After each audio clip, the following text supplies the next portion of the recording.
نحمده ونصلي على رسوله الكريم أما بعد.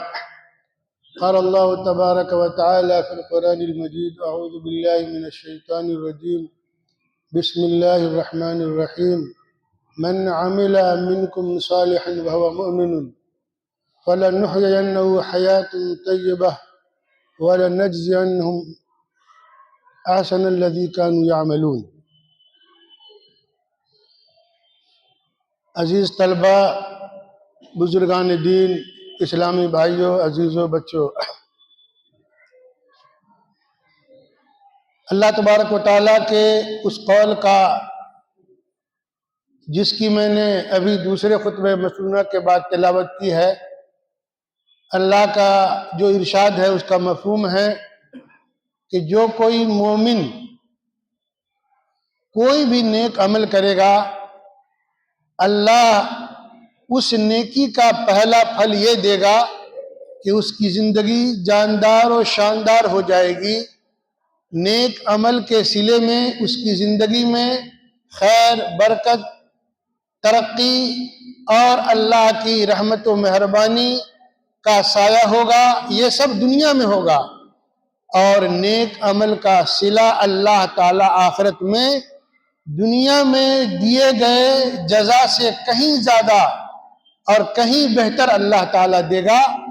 یہ اس نیکی کا صلہ ہوگا جو کوئی مومن کسی بھی طرح کی نیکی کرے گا، اللہ اس نیکی کا صلہ گویا دنیا میں پہلے شروع کر دے گا اور آخرت میں اللہ دے گا۔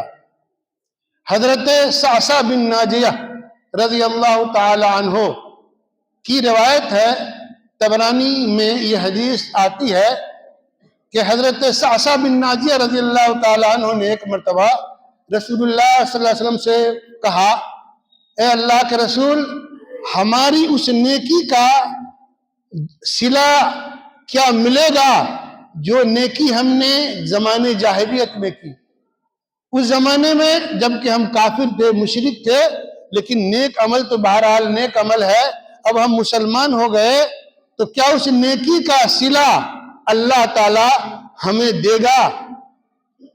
اللہ کے رسول نے پوچھا: صعصع، تم نے کون سی نیکی کی؟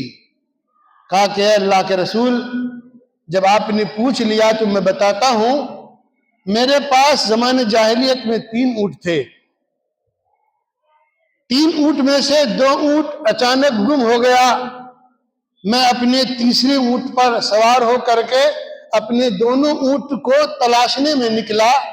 بہت دور جانے کے بعد ایک وادی ملی، وادی میں ایک بستی تھی۔ اس بستی میں تلاشتے تلاشتے ایک آدمی کے یہاں پہنچا۔ ایک بوڑھا کو دیکھا کہ وہ اونٹنی کے دودھ دو رہا تھا۔ میں نے پوچھا کہ آپ نے میری 2 اونٹنی دیکھا ہے؟ کہا کہ دیکھو فلاں جگہ 2 اونٹنی ہے، کیا وہ تمہاری ہے؟ جب دیکھا صعصع بن ناجیہ رضی اللہ عنہ نے، کہا کہ ہاں یہ تو میری ہی اونٹنی ہے۔ کہا کہ لے جاؤ، لگتا ہے گھومتے گھومتے تمہارے پاس تک پہنچ گیا ہے۔ یہ بات ہو ہی رہی تھی کہ اس بوڑھے کے گھر سے عورتوں کی آواز آئی کہ بچے کی پیدائش ہو گئی۔ صعصع بن ناجیہ کہتے ہیں کہ بوڑھے نے کہا کہ بچی پیدا ہوئی یا بچہ پیدا ہوا؟ اگر بچی پیدا ہوئی ہے یا بچہ تو اس کی خبر مجھے ابھی دو۔ حضرت صعصع نے پوچھا اس بوڑھے سے کہ اے بوڑھے چچا، آپ آخر ایسا سوال کیوں پوچھ رہے ہیں گھر کی عورتوں سے کہ بچی پیدا ہوئی کہ بچہ پیدا ہوا؟ کہا کہ آپ سمجھے نہیں، اگر بچہ پیدا ہوا تو میرے لیے خوشی کی بات ہے، لڑکا پیدا ہوا تو میرے لیے عزت کی بات ہوگی، اور بیٹی پیدا ہوئی ہوگی تو میرے لیے شرم کی بات ہوگی، ندامت کی بات ہوگی۔ اور میں اس بیٹی کو پال پوس کر کے میں اپنے داماد کے ناز نخرے، اپنے داماد کی ذلت و رسوائی میں برداشت نہیں کر سکتا۔ یہ اس زمانے میں زمانے جاہلیت کے اندر ایک مزاج بھی بنا ہوا تھا کہ بیٹی کو پیدا ہونا وہاں باعث ندامت اور باعث شرمندگی سمجھی جاتی تھی۔ اسی پس منظر میں اس بوڑھے نے صعصع بن ناجیہ سے کہا کہ میں اس بیٹی کی پیدائش کے بعد میں سماج میں شرمندگی نہیں اٹھانا چاہتا۔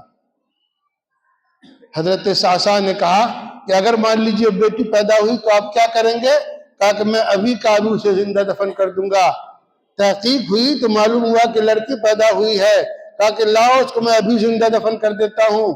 صعصع بن ناجیہ جو خود مشرک تھے، کافر تھے، مسلمان اس وقت نہیں ہوئے تھے، ان کو دیا آ گئی، ان کو دیا آ گئی اور کہا کہ اے بوڑھے چچا، آپ اس بچی کو زندہ درگور نہ کریں، اگر اس کے بدلے میں اپنی دونوں اونٹنی تمہیں دے دوں تو کیا تم راضی ہو گئے؟ کہا کہ راضی نہیں ہوں گا، ہاں یا تیسری اونٹ بھی اگر تم دے دو گے تب میں راضی ہوں گا۔ کہا کہ ٹھیک ہے، تمہاری شرط میں مانتا ہوں، میں اپنی تینوں اونٹنی تم کو دے دیتا ہوں، لیکن اس بچی کو زندہ درگور نہیں کیجئے، اس بچی کو زندہ رہنے کا حق عطا کیجئے۔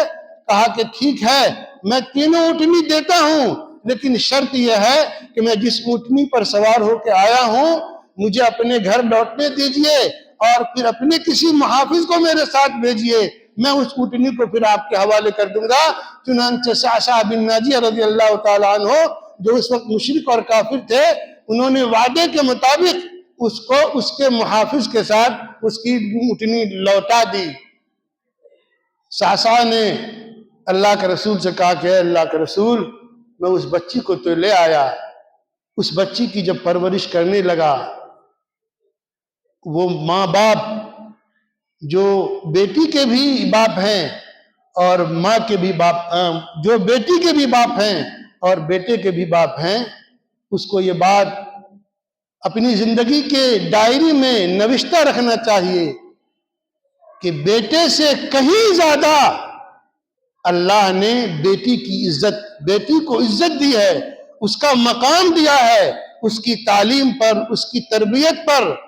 بیٹے کے تعلق سے قرآن و حدیث میں کہیں آپ کو یہ نہیں ملے گا کہ بیٹی کی تعلیم و تربیت جہنم سے نجات کا ذریعہ ہے، لیکن اللہ کے رسول کی یہ اور اس طرح کے مفہوم کی حدیثیں کئی ایک جگہ ہیں کہ بیٹی کی پیدائش، بیٹی کی تعلیم، بیٹی کی تربیت آپ کے لیے نجات کا ذریعہ ہے، جہنم سے گلو خلاصی کا باعث ہے، اللہ کی رضا کا ذریعہ ہے۔ اور تو اور اس دنیا میں ایک بیٹی سے جو سکون ملتا ہے، ایک بیٹی جو خدمت کرتی ہے، ایک بیٹی جو عزت باپ ماں کو دیتی ہے، ایک بیٹی جو تتپر رہتی ہے فداکاری کے ساتھ، عقیدت کے ساتھ، شردھا کے ساتھ، اور کہہ سکتے ہیں کہ ہر طریقے سے شادی سے پہلے ہو یا شادی کے بعد، بیٹا اس کے دور تک کہیں مقابلے میں نظر نہیں آتا ہے۔ یہ سماجی حقیقت ہے۔ اللہ کے رسول سے اس صحابی نے کہا، صعصع بن ناجیہ نے، اے اللہ کے رسول، جب میں اس بچی کو جب پالنے لگا، وہ بچی جو بڑھتی گئی، میرے گود میں کھیلتی تھی، میری داڑھی سے کھیلتی تھی، میرے ساتھ اٹکھیلیاں کرتی تھی، اس بچی کی بچپن کی محبت میرے دل میں اتنی گھر کر گئی کہ مجھے بیٹی سے محبت ہو گئی۔ اور اس سماج میں زمانے جاہلیت میں جہاں بیٹیوں کو زندہ درگور کرنے کی ایک عام روایت تھی، اب مجھے بیٹیوں سے محبت کے سبب میں جہاں جہاں مجھے معلوم ہوتا کہ کسی گھر میں بیٹی پیدا ہوئی ہے، میں اس بچی کو زندہ بچاتا اور اس کے عوض میں جو منہ مانی قیمت مانگتا تھا، جو کچھ وہ کہتا تھا، میں اس کی شرط کو پوری کرتا تھا۔ اے اللہ کے رسول، اللہ گواہ ہے، میں نے کم و بیش 360 لڑکیوں کو زندہ درگور ہونے سے بچایا ہے۔ اے اللہ کے رسول، آج جبکہ میں مسلمان ہوں، 360 بچیاں آج بھی میرے ماتحت ہیں اور سب ہیں میری بیٹی کی طرح ہیں، اور سب یا تو میرے پاس ہے یا پھر اپنے اپنے گھروں میں ہیں۔ اے اللہ کے رسول، یہ نیکی جو میں نے زمانے جاہلیت میں کی، کیا اس کا صلہ مجھے ملے گا؟ اللہ کے رسول صلی اللہ علیہ وسلم کی آنکھوں سے آنسو گر جاتے ہیں۔ اور وہ زمانہ جب بیٹیوں کے ساتھ یہ ظلم عام تھا، ایک کافر مشرک کے دل میں اللہ نے بیٹی کے تعلق سے جو محبت عطا کی اور بیٹیوں کو زندہ درگور کرنے سے بچاتے ہوئے جو نیکی کی تھی، اس جذبے پر اللہ کے رسول کو زار و قطار رونا آیا۔ حضرت صعصع بن ناجیہ نے کہا اے اللہ کے رسول آپ اب بھی خاموش ہیں، کیا میری اس نیکی کا صلہ اللہ دے گا اس دنیا میں یا پھر آخرت میں؟ کہا کہ صعصع آج جو تم ایمان کی دولت سے سرفراز ہو، یہ اللہ تعالیٰ نے اسی نیکی کا تو صلہ تم کو دیا ہے، اور اے صعصع سن لو، یہ نیکی کا صلہ اس نیکی کا صلہ اس دنیا میں ایمان کی دولت میں تم کو عطا کیا ہے اللہ نے، وہ نیکی جو حقیقت میں تم نے بہت بڑی نیکی کی ہے، اس نیکی کا صلہ اللہ آخرت میں ایسے دے گا کہ صعصع بن ناجیہ تم اس کا تصور نہیں کر سکتے۔ میرے مسلمان بھائیوں، ہماری زندگی کیا ہے؟ صبح ہوتی ہے، شام ہوتی ہے، کیا زندگی یوں ہی تمام نہیں ہوتی ہے؟ ہم میں سے اکثریت کا حال یہ ہے کہ بس جمعہ کو مسجد میں حاضر ہوئے اور اس کے بعد 5 وقتہ نماز کی نیکی کا کیا حال ہے، قرآن کی تلاوت کا کیا حال ہے، زندگی میں حلال و حرام کے بیچ فرق کرنے کی نیکی کا کیا حال ہے، اپنی زبان سے، اپنے اطوار سے، اپنے گفتار سے، اپنے کردار سے، اپنے اخلاق سے ہم کہاں کچھ نیکی کرتے ہیں یا پھر گناہ کرتے ہیں؟ کیا ہمیں اس کی فکر بھی ہے؟ کیا ہم نیکیوں کے تعلق سے ہم سجگ بھی ہیں؟ یہ موسم سرما، یہ موسم سرما ہے، آج جمعہ کا دن ہے۔ علامہ البانی رحمۃ اللہ علیہ نے مسلمانوں جمعہ ہی کو، کم جمعہ ہی کو، اور ہاں میں پھر کہتا ہوں جمعہ ہی کی اگر صحیح معنی میں قدر کرو تو تمہاری زندگی میں انقلاب آ جائے، تمہارے ہفتہ دن کی زندگی میں کرانتی آ جائے، اور پھر وہ ایک ہفتہ تمہاری زندگی کے مہینے کو کرانتی میں پریورتت کر دے، اور پھر تمہاری زندگی کی ہر صبح اور شام میں کرانتی اور انقلاب آ جائے۔ علامہ البانی رحمۃ اللہ علیہ نے وہ حدیث جس کی انہوں نے تحقیق کے بعد اس کو صحیح قرار دیا، اور صحیح ستہ میں وہ حدیث موجود ہے، جمعہ کا دن ہے، کتنی بڑی نیکی کا یہ مقام ہے جمعہ۔ من غسل واغتسل وبکر وابتکر، جو مسلمان جمعہ کے دن غسل کرے، گھر والوں کو غسل کروائے، وقت پر مسجد آئے۔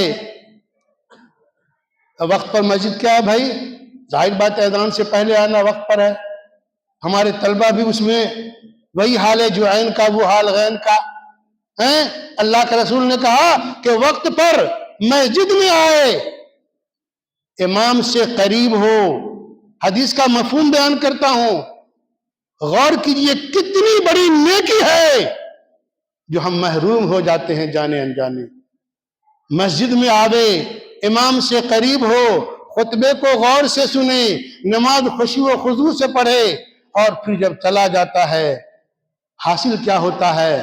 اللہ کے رسول صلی اللہ علیہ وسلم نے فرمایا، علامہ البانی نے کہا کہ یہ حدیث صحیح ہے، ایک قدم کان لہو بکل خطوۃ اجر صیامہا وقیامہا، ایک سال آدمی روزہ مسلسل رکھے گا، ایک سال مسلسل تہجد کی نماز پڑھے گا، جتنا ثواب پورے ایک سال کے روزے اور تہجد کی نماز میں ہے، اسے ایک قدم پر اتنی نیکی ہے جو جمعہ کو جمعہ کی طرح اہتمام کر کے مسجد میں آتا ہے اور مسجد میں آ کر کے جمعہ کی عبادت کرتا ہے۔ میرے بھائیوں، یہ ایک